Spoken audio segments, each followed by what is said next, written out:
में हैं उसमें एक एफआईआर है जिसको आर्य बाजार थाने की एफआईआर जीएच के हमला केस उसको कहा जाता है। उस सारी एफआईआर में जो है जो अजीबोगरीब किस्म का चार्ज फ्रेम किया गया है, यानी खान साहब हों जिनके ऊपर एफआईआर में अबैटमेंट का चार्ज है, साजिश का चार्ज है और एमा का चार्ज है, इल्ज़ाम है, लेकिन यहाँ पे जो अदालत के अंदर चार्जशीट मैंने पढ़ी है उसमें उन्होंने लिखा है कि वो डंडे सोटे लेके जीएच पे हमलावर हो। सो एक मज़ाक़ा खेज़ किस्म की प्रोसीडिंग्स चल रही हैं जिन प्रोसीडिंग्स का कोई मुंह सिर पैर नहीं है। इमरान खान साहब आज अदालत में मौजूद थे और गवाहान के बयानों के ऊपर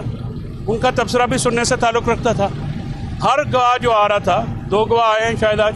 दोनों ने एक लफ्ज़ भी एक दूसरे से अलहदा नहीं कहा। इसको हम अपनी इस्तिलाह में कहते हैं, कानूनी इस्तिलाह में ट्यूटरिंग, यानी उनको को कारीगर जो है वो पढ़ाता है कि आपने बयान इस तरह से देना है। जिस तरह से परवेज़ खट्टक को एक कारीगर इन्वेस्टिगेशन ऑफिसर ने अलकादर में ये कहा था कि ये बयान इस तरह से पढ़ना है, इस तरह से यहाँ पे भी कुछ कारीगर किस्म के लोग हैं जो कि ये मामला कर रहे हैं। आज इमरान खान साहब ने कल सेनेट में एक रिपोर्ट पेश हुई है वफाकी हुकूमत की तरफ से, जिसमें ये बताया गया है कि his royal excellency prince Mohammed bin Salman साहब ने इमरान खान साहब के रिक्वेस्ट के ऊपर 7500 जो सऊदी जेलों में मुक़य्यद पाकिस्तानी गरीब और मज़दूर और मुस्तहिक़ीन थे उनको रिलीज़ किया था। तो इमरान खान साहब ने इसकी आज his royal highness Mohammad bin Salman साहब का ख़ुसूसी शुक्रिया अदा किया और उन्होंने कहा कि वो तमाम के तमाम लोग जो हैं वो गरीब थे, मुस्तहिक़ीन थे और मोहम्मद बिन सलमान साहब ने बड़ी मेहरबानी करते हुए उनकी दरख्वास्त के ऊपर उनको रिलीज़ किया, तो इसके लिए वो उसके शुक्रगुज़ार हैं। तो पाकिस्तानियों के लिए इमरान खान साहब हमेशा दर्द दिल रखते हैं और हम सऊदी क्राउन प्रिंस के बड़े तहे दिल से मशकूर हैं कि उन्होंने पाकिस्तान के गरीबों का, मज़दूरों का जो है ये इमरान खान साहब की दरख्वास्त के ऊपर ये मामला टेकअप भी किया, कंसिडर किया और उनको रिलीज़ किया। देखिए, इस वक्त जो 26वीं आईनी तरमीम के शाखसाने हैं, आज खान साहब ने उस पर भी बात करते हुए स्पेशली कहा है कि देखिए 26वीं आईनी तरमीम के बाद जो हम खदशात का इजहार कर रहे थे आपके सामने कि अदालतें जो हैं वो एक कठपुतली बन जाएंगी और आज अदालत में होने वाले ये फियास्को जो हैं, जजेस के अंदर जो तासुब है, ये जजेस के अंदर जो क्रिपिंग है, ये आपके सामने है। सुप्रीम कोर्ट ऑफ पाकिस्तान हमारा इंसाफ फराहम करने का सबसे बड़ा इदारा है। अगर उस इदारे के अंदर इस किस्म की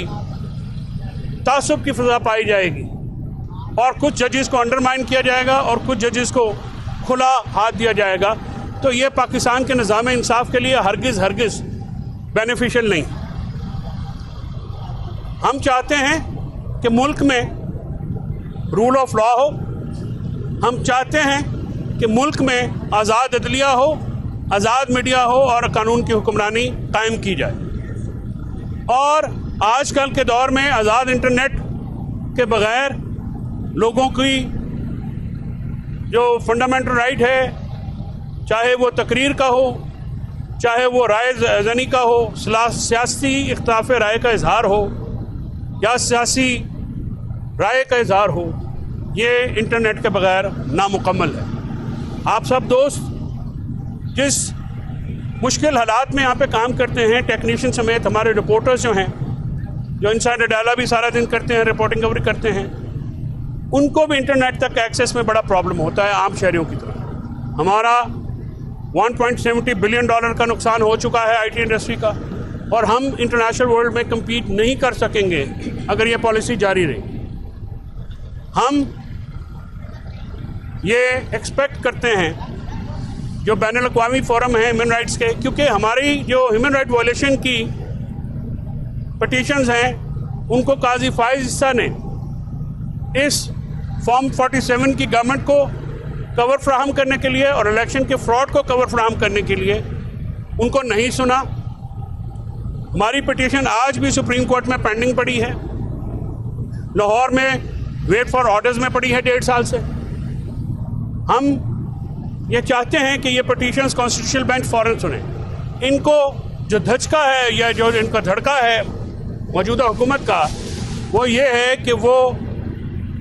कहीं आज़ाद जुडिशरी, ह्यूमन राइट वायलेशंस और टॉर्चर के मुतालिक जो मामलात हैं वो ना सुन लें। पाकिस्तान टॉर्चर के मुतालिक मुख्तलिफ बैनुल-अक़वामी मुआहदों पर साइन कर चुका है और पाकिस्तान इन मुआहदों का पाबंद है, लेकिन सियासी कारकुनान पे तशद्दुद,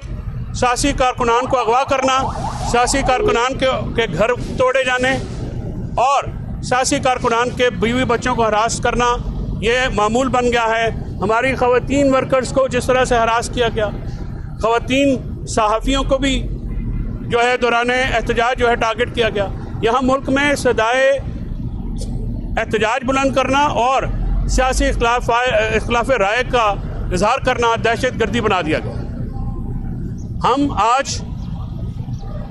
सलमान अकरम राजा साहब को ये इंस्ट्रक्शंस क्योंकि गई हुई हैं तो ख़त जो है वो आज कल सुबह जो है वो कॉन्स्टिट्यूशनल बेंच को भेज दिए जाएंगे, जिसमें हम इन पटिशन्स को जो है वो लगाने का भी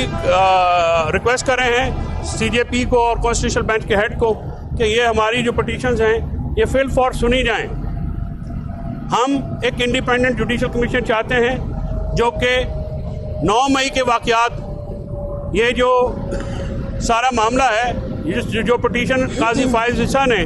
जानबूझ के नहीं लगाई और उसको कवर फ्राम किया 9 मई के वाक़यात और उसके बाद 26 नवंबर के होने वाले वाक़यात के ऊपर एक पर्दा डालने की सोची समझी साजिश। उनका किरदार पाकिस्तान में की अदालती तारीख में एक घिनौना किरदार है। अदालतें आज शहरी आइनी हकूक़ की तहफ़्फ़ुज़ में बुरी तरह नाकाम नज़र आती हैं। हम चाहते हैं कि अदलिया अपना वो रोल अडॉप्ट करे जिसके ज़रिए वो बुनियादी आइनी हकूक़ का तहफ़्फ़ुज़ कर सकती है। आज खान साहब ने बुशरा बीबी के ऊपर सोशल मीडिया कैंपेन की सख्त मज़म्मत की है और उन्होंने ये कहा है कि ये अपोजिशन 6 साल से बुशरा बीबी के पीछे पड़ी हुई है और उनके ऊपर कीचड़ उछाल के वो इमरान खान का असल टारगेट हैं और जो लोग हमारे खैर ख्वाह बन के ये ट्वीट्स कर रहे हैं वो हमारे खैर ख्वाह नहीं हैं, वो अपोजिशन का एजेंडा टो करते हैं और हमारे खैर ख्वाही के रूप में वो ये मामलात करते हैं। इनकी उन्होंने भरपूर मज़म्मत की है और उन्होंने बुशरा बीबी के ऊपर अपने यकीन महकम का दोबारा अदा किया है और उन्होंने कहा है कि बुशरा बीबी को पहले 9.5 महीने और अब एक जाली केस में सज़ा दी गई। इमरान खान साहब ने आज फिर तमाम वर्कर्स के साथ मुलाकात की, वर्कर्स को एक पैगाम दिया। इमरान साहब गैर मुतज़लज़ल तौर पे खड़े हैं। इमरान खान साहब किसी भी डील या ढील के नतीजे में बाहर नहीं आएंगे। उन्होंने ये कहा है कि वो जब भी आएंगे अदालतों से सुरखरू होकर निकलेंगे और अपने मुकदमात का जो है वो सामना करके निकलेंगे। और इमरान खान साहब ने अपने उसी अज़म को दोहराया है। आज वकला की कसीर तादाद ने मीटिंग की वहाँ पे और इमरान खान साहब की बॉडी लैंग्वेज वो आपको बता सकते हैं। तो इमरान खान साहब उसी तरह दलेरी से खड़े हैं जिस तरह से वो हमेशा से खड़े रहते हैं। और वुमेन विंग को की तरफ से आज ये इंस्ट्रक्शंस हैं कि वुमेन विंग पूरे पाकिस्तान में कमल शौजा साहिबा जो कि मौजूद थी, इनको कहा गया है कि वो जो ये अलकादर का जजमेंट है ख़ासकर बुशरा बीबी को जिस तरह से हमारी रवायतों के बरक्स टारगेट किया गया है, इसके ख़िलाफ़ मुज़ाहरे जो है मुनक़्क़द किए जाएंगे पूरे पाकिस्तान में और ख़वातीन जो हैं वो इन मुज़ाहरों को लीड करेंगी क्योंकि ये ख़वातीन को टारगेट किया जा रहा है इमरान खान साहब को प्रेशर में लाने और तकलीफ़ देने के लिए। मैडम, आप ज़ाहिर है पार्टी को रिप्रेजेंट कर रही हैं, फैसल साहब वकालत भी कर रहे हैं और यहाँ पर मामला भी देख रहे हैं। हम देख रहे हैं कि जो 9 मई का ये ट्रायल जो चल रहा है इसमें जो आपकी वकला की टीम है उनकी सीरियसनेस नज़र नहीं आ रही है। एक नंबर 2, जब भी ट्रायल इख्तिताम को पहुँचता है तो आपकी तरफ से गिले शिकवे आ जाते कि ये नहीं हुआ, वो नहीं हुआ, वो तकाजे पूरे नहीं हुए। लेकिन जो आपकी लीगल टीम है, आज एक खातून वकील का वकालतनामा भी चैलेंज हुआ, तो क्या लीगल टीम जो है आपकी PTI की वो इन चीज़ों को नहीं देख रही है? देखिए डॉक्टर साहब, कंवल ने मेरी जिम्मेदारी दी है आपकी इजाज़त से। ये इंटरनल मैटर्स हैं, इनको लीगल कमेटी जो है वो देख लेगी और मैं समझता हूँ कि मामला जो है वो एड्रेस हो गया है वहाँ पे। और अगर कोई ऐसी बात आती है तो उसको हमारी लीगल टीम बहुत मेहनत कर रही है। हमारी लीगल टीम जो सलमान सफदर साहब हैं, सलमान राजा साहब हैं, उनकी जो टीम्स हैं, जो हमारे दूसरे वकला जो पेश हो रहे हैं सुप्रीम कोर्ट समेत, नीचे ILF की टीम्स जो हैं उनकी ग्रां कदर खदमात हैं। हमारे पेशावर के लोग जो हैं वर्करों के लिए बहुत ज़्यादा हमने एक एफर्ट किया। हमारे हज़ारों की तादाद में वर्कर्स जो हैं वो कैद थे। यहाँ पे बरकी खड़ा हुआ है ये, और इस समेत हमारे अभी वो नहीं है, लेकिन मैं आमना का, सरदार मसरूफ़ का, मिर्ज़ा साहब का, या अपना जो ILF पिंडी वाले हमारे हैं, रिजवान हैं, या दूसरे दोस्त हैं, माज़ा चाहता हूँ बहुत लंबी लिस्ट हो जाती है। ये सारे जो हैं ये बड़ी, और लाहौर वाले जो हमारे लोग हैं वो बड़े मेहनत कर रहे हैं, पेशावर में लगे हुए हैं, सिंध में लगे हुए हैं, तहसील लेवल तक हमारे लोग जो आते हैं। और इसी वजह से जो है आप देखिए कि हमारी ILF की वजह से हमारे बहुत सारे दोस्त जो हैं वो बार एसोसिएशन का इलेक्शन जीते भी हैं, और आज जो है आपको बार में एक आज़ाद अदलिया के लिए आवाज़ उठती नज़र भी आई। तो ये बताइएगा, मैं ज़रा, अगर मुझे 1 मिनट दीजिए, मैं ख़वातीन के बारे में ज़रा बयान देती हूँ। हाँ प्लीज़ जी, आज जो खान साहब से मुलाकात हुई उसमें स्पेशली वो जिस तरह फैसल भाई ने भी बताया, ख़वातीन ने प्रोटेस्ट किया कल डिस्ट्रिक्ट के लेवल पे, जिसको उन्होंने बहुत सराहा है। और मज़ीद हम पूरे पाकिस्तान में जो हमने प्रोटेस्ट करने हैं ख़वातीन विंग ने, उसके बारे में भी हमने खान साहब को बताया। उन्होंने भी इस चीज़ को भी अप्रिशिएट किया। और मैं यहाँ अनाउंस करती चलूँ कि पेशावर में हम एक बहुत बड़ा कन्वेंशन करने जा रहे हैं जिसमें हम ये चीज़ें हाईलाइट करेंगे। आपको मालूम होगा कि ह्यूमन राइट्स की कमेटी बनी है PTI की, और मैं उसकी मेंबर भी हूँ, जहाँ हम ये सारे जो ख़वातीन पे ख़ास तौर पे जुल्म हुआ है जिस तरीके से उसको हाईलाइट करेंगे। और खान साहब का भी यही कहना था कि हमारी जो रिवायात हैं, इस्लामी रिवायात हैं, जो हमारी सकाफ़ती रिवायात हैं, उसमें जितना भी दौर गुजरा है पाकिस्तान का, उसमें इस तरीके से ख़वातीन को कभी टारगेट नहीं किया गया कि उन घरों की चादर और चार दीवारी की पामाली की जाए। सियासी कारकुनान है तो उनकी तजलील की गई है, और जिस तरह बुशरा बीबी हैं वो एक घरेलू पर्देदार खातून है जिनको सिर्फ इसलिए टारगेट किया जा रहा है ताकि इमरान खान साहब को झुकाया जा सके या उनसे कोई जिस तरह उन पर प्रेशर डाला जा सके। अब जो बात हुई थी अलकादिर केस की, उसके बारे में भी आज भी वो यही बात कर रहे थे, जो हमारे वकला की भी उनसे बातचीत हो रही थी कि ना हुकूमत को 1 रुपये का नुकसान हुआ है, ना इमरान खान को 1 रुपये का कोई फ़ायदा हुआ है, ना इस केस में कोई करप्शन जो है वो साबित की जा सकी है। और बुशरा बीबी का इस केस से कोई ताल्लुक ही नहीं बनता है, लेकिन फिर भी उनको ज़बरदस्ती जो है वो 7 साल कैद की सज़ा दी गई है, और एक ऐसे जज को लगाया गया जिसने जो मिसफिट थे इस केस को सुनने के लिए। तो यहाँ से आप अंदाज़ा लगा सकते हैं कि जो हमारा निज़ाम इंसाफ है वो किस तरह पॉलिटिकल टारगेटिंग के लिए या पॉलिटिकल विक्टिमाइजेशन के लिए इस्तेमाल हो रहा है। ये सब बातें जो है ये ख़वातीन के हवाले से और बिलखसूस बुशरा बीबी के हवाले से ये ख़वातीन विंग इसको बारहा उजागर करती रही। इद्दत केस का जिक्र हुआ, इद्दत केस में किस तरीके से जो ज़ुबान इस्तेमाल हो रही थी उसके अगेंस्ट खड़े हुए, इंतहाई बेहुदा और गलीज़ केस जो ना इस्लामी किसी माशरे के तकाज़ों पे कहीं से पूरा होता था, और बैनुल-अक़वामी उसके ऊपर कितनी हमारी सुबकी हुई है उसको भी अल्हम्दुलिल्लाह वुमेन विंग ने लीड किया था। और इंशाअल्लाह ये भी जो नाइंसाफ़ी हुई है इसके लिए हम हर जगह आवाज़ उठाएंगे। बुशरा बीबी जो है वो हमारे लीडर की इज़्ज़त है, और अगर उनको टारगेट किया जा रहा है तो बेसिकली सारा निशाना इमरान खान है। पहले भी ये बात बिल्कुल आया है कि टारगेटिंग सिर्फ इमरान खान की जाती है, और एक गलत किस्म की जो है ये एक रिवायत कायम की जा रही है जो इस किस्म की तस्दीर है। और उन्होंने ये भी बयान दिया कि डिक्टेटर्स का दौर भी आया, और बदतरीन दौर में सिवाय याया को हटा के किसी दौर में भी इस तरीके से ख़वातीन की टारगेटिंग नहीं हुई। वजह ये कि और मुशर्रफ के दौर में भी जिस तरह ये डिक्टेटर रहे हैं, लेकिन वो उन्होंने ये बयान दिया कि या पार्ट 2 के दौर में जिस तरह ख़वातीन को घसीटा जा रहा है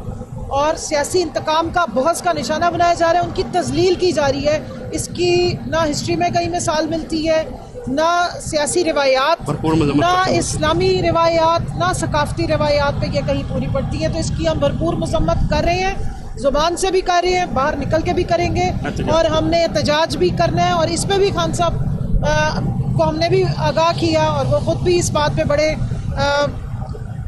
हमज़दा हुए कि जब भी प्रोटेस्ट के लिए ख़वातीन भी बाहर निकले तो जिस तरीके से पुलिस उनको आके उठाती है या उन पे झूठे केसेस बनाए जाते हैं और जिस तरह उनको घसीटा जाता है, तशद्दुद का निशाना बनाया जाता है, ये इस मुल्क की जो आइनी और कानून है, आइन और कानून है, उसकी बेहुरमती भी है, उसको रद्दी की टोकरी में डालने के बराबर है। तो इंशाल्लाह पेशावर में एक बहुत बड़ा प्रोटेस्ट ख़वातीन का कन्वेंशन की सूरत में जिसमें हम ये सारे जो ख़वातीन पे FIR झूठे केसेस और तशद्दुद किया गया, और सबसे ज़्यादा ये कि बुशरा बीवी को जिस तरीके से टारगेट किया गया उसको भी हाईलाइट करेंगे, पूरे पाकिस्तान में प्रोटेस्ट करेंगे और बाकी जो है वो जी, कोई इस सवाल चीज़ को सर? हम लेकर आगे चलते रहेंगे। फैसल साहब दो चीज़ों की तस्दीक कीजिएगा। एक तो ये है कि कहा गया कि मसरत जमशेद चीमा साहिबा बीबी साहिबा का तर्जुमान मुकर्रर करके पानी पीते हैं, एक तो इसकी तस्दीक कर दें। दूसरा ये कि आज मिशाल का जो मामला अदालत में सामने आया, अफगानी PTI एक बड़ा लीडर, उसके वकील जो है वो वकालतनामा पेश करें जिनका लाइसेंस सस्पेंड, इसके ऊपर अफगानी PTI का क्या आपका? मशाल ने उसमें जवाब दिया है और उन्होंने कहा है कि उनका लाइसेंस बहाल हो गया है और उसको KP में जो हमारे एडवोकेट जनरल हैं उन्होंने बहाल कर दिया। वो एक ज़िम्मेदार बच्ची है और मेरा नहीं ख्याल कि वो फोकल पर्सन तो बीबी की वो है ऑलरेडी है, और मेरा नहीं ख्याल कि उसमें कोई ऐसा होगा। मिशाल ने वहाँ पे, क्योंकि उनका ज़ाती मसला था और इसमें किसी और का तो मसला था नहीं,